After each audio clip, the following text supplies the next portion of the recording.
Studies show that women over 40 accumulate up to 3 times more belly fat when sleep is disrupted, even when eating well. You eat a light dinner and wake up as if you'd secretly raided a buffet. The problem isn't what you eat, it's what your body fails to do while you sleep, and that's the part nobody told you. Go ahead and hit the like button before I forget what I was going to say, and let's dive in. Sleep is your body's reset button. The problem is, many people don't press it right. They press it halfway. They press it with their phone screen in their face. They press it with their head still spinning with the next day's to-do list. And when that happens, your body doesn't reset. It stays in standby mode. And standby mode, in metabolic terms, means one thing: storage. At night, cortisol, your alert hormone, should drop. It's this drop that allows your body to release growth hormone, repair tissues, and yes, burn fat while you sleep. But when sleep is fragmented or shallow, cortisol doesn't drop. It stays elevated. And high cortisol at night sends a direct signal to your abdominal fat cells. Store everything. Something worse might be coming. It's not weakness. It's not a lack of willpower. It's your physiology. Your body interpreted the night as a threat and reacted exactly as it was programmed to. The mistake wasn't dinner. It was what happened after it. After 40, energy becomes a limited resource, and cortisol, which should be your ally in the morning, starts working overtime at night when it shouldn't. Here's the mechanism few explain clearly. Elevated cortisol at night doesn't just prevent fat burning. It actively directs what's left over to the abdominal area. That's because visceral fat, the kind that sits under your belly, around your organs, has a much higher concentration of cortisol receptors than fat in other regions. It literally responds faster to the call of stress. It's as if your body has a favorite address for fat delivery, and that address is exactly where you least want it. And the worst part?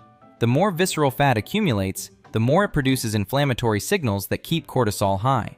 It's a self-feeding cycle, silent, invisible, and completely physiological.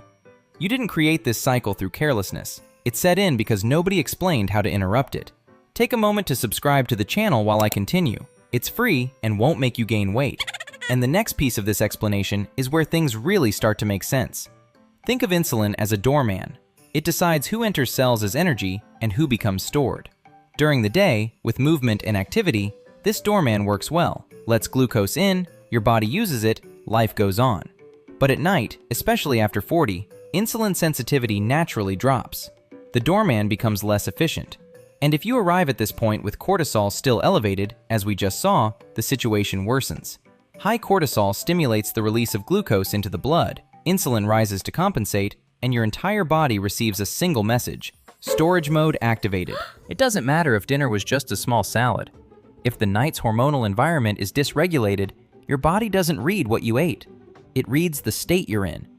And in an alert state with elevated insulin, fat burning simply doesn't happen. It's biologically impossible. High insulin is the store signal, and as long as that signal is in the air, your body obeys. The issue isn't eating less at night. It's arriving at night with your system ready to shut down. Tiredness has become the default state after 40. Not the good kind of tiredness from working hard and deserving rest, but that underlying fatigue that doesn't go away even after sleeping. You wake up already starting in the red, and there's a very clear physiological reason for this. When your body can't shut down before sleep, when you go to bed still processing emails, worries, mental lists, TV shows, conversations, your nervous system remains in sympathetic mode, which is technically fight or flight mode, survival mode. In this state, your heart doesn't fully slow down. Breathing becomes shallower. Cortisol doesn't drop as it should. And melatonin, which needs to rise to signal to your body that it's time to recover, finds its path blocked. It can't function properly in a system that still believes it has a problem to solve. The result? Sleep that technically happens, but doesn't restore. You sleep for hours, and your body doesn't enter the deep phases where fat burning, hormonal regulation, and cellular repair actually occur. It's like putting your phone on airplane mode, but leaving 10 apps open in the background. The battery drains, and in the morning, you wonder why. Metabels, pay attention to this part, because this is where the information changes the game. Everything we've seen so far converges on one thing.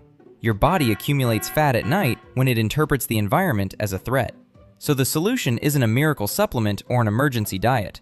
It's simpler and more powerful than that. It's teaching your body that the night is safe. You do this with signals. Small, consistent, repeated ones. Your nervous system is a pattern detector. When you create a predictable nightly sequence, it starts to anticipate relaxation even before you lie down. Cortisol drops faster. Melatonin rises more easily. Insulin stabilizes. Your body enters recovery mode, and recovery in this context includes fat burning. In practice, dim the ambient light at least 40 minutes before bed. Swap screens for something that doesn't require decision-making. Light reading, calm music, intentional breathing. Eat dinner at least 2 hours before lying down, without skipping meals during the day thinking it will compensate. And, underestimated by almost everyone, a cooler room temperature, which activates the process of core body temperature drop, a direct physiological trigger for deep sleep. You don't need to do everything at once. You need to do it with consistency. Now send this video to that friend who still says, just close your mouth, because she clearly needs to see this too. A healthy routine isn't a prison. It's the environment where your body cooperates more. And cooperating, in this case, means entering fat-burning mode without you needing to force anything. So here are the adjustments that really move the needle. Move lightly after dinner. I'm not talking about the gym. A 10-minute walk already measurably reduces post-meal glucose, which means less circulating insulin at bedtime. Eat protein for dinner, not just salad. Protein stabilizes blood sugar throughout the night and prevents nocturnal spikes that wake up cortisol without you noticing. Limit stimulants after 2 p.m. Caffeine has a 6-hour half-life.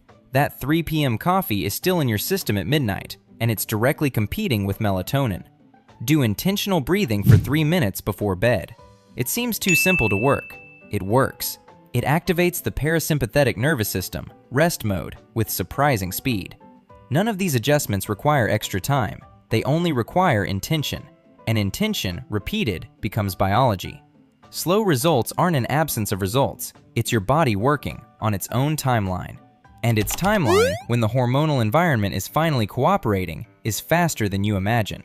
Research already tells us consistent, regulated nights reduce basal cortisol over weeks.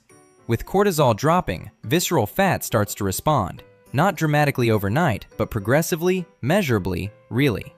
2 weeks of improved sleep already show improved insulin sensitivity. 4 weeks, a visible reduction in inflammatory markers. 8 weeks, a real change in body composition, even without significant caloric alteration. If you do everything right, but your body doesn't respond with the same enthusiasm, sometimes it just needs one adjustment to get out of economy mode. Check the link in the first comment I left for you. That adjustment, often, isn't on your plate. It's in the night. Consistency isn't perfection. It's showing up for your body every night, even if imperfectly, and adjusting along the way.